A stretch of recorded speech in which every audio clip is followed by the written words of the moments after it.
Yeshua's Yoga, The Non-Dual Consciousness Teachings of the Gospel of Thomas by Kimberly, Beyer-Nelson. Logion 39. Yeshua says, "Your scholars and religious leaders have taken the keys of knowledge and locked them away. They've not used them to enter in, nor have they allowed those desiring it to do so. You, therefore, must be as subtle as serpents, as guileless as doves."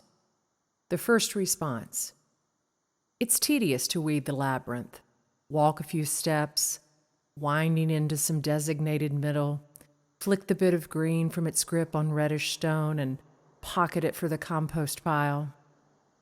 Every now and then I look up. How much further, or worse? What's for lunch? I swear the path in is longer than the path out. Maybe that's a good thing. I laugh when I see a chickadee flit over the line and curves and drop gracefully into the center. A moment's jitterbug and startle, and she's away again. I used to color like that in kindergarten. No respect for lines at all. Today in Wisdom's Caravan. Yeshua is incredibly sensitive to the power that the knowledge of reality holds. It can topple kingdoms, unseat the wealthy, and lift the whole of humanity into relationship. One of the best ways to control any population and maintain personal wealth and power is to control information and knowledge. In this case, though, even the scholars and priests have not entered in, not used the wealth and knowledge that is at their disposal to examine their own behaviors and ideologies. They have become the worst gatekeepers, blind to even what they are so rigidly guarding. This is one kind of trouble.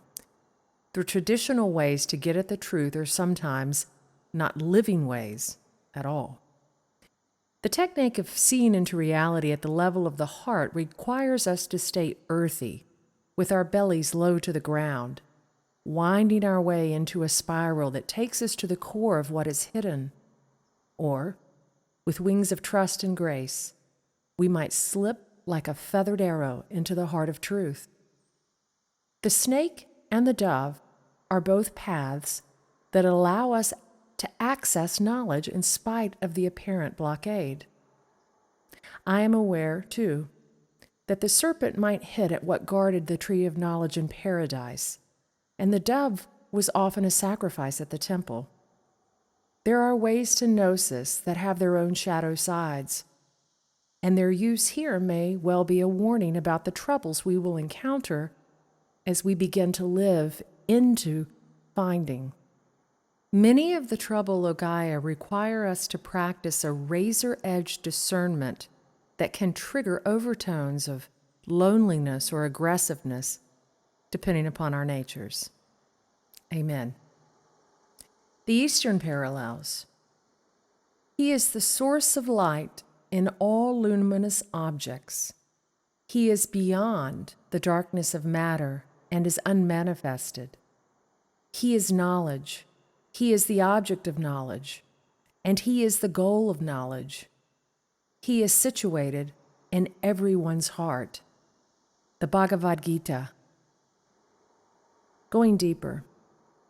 In what ways could the doors of knowledge be barred across your own heart by what you've learned from others?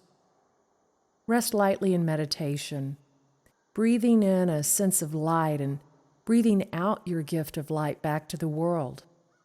Imagine the doors to truth swinging gently on loose hinges. Summation.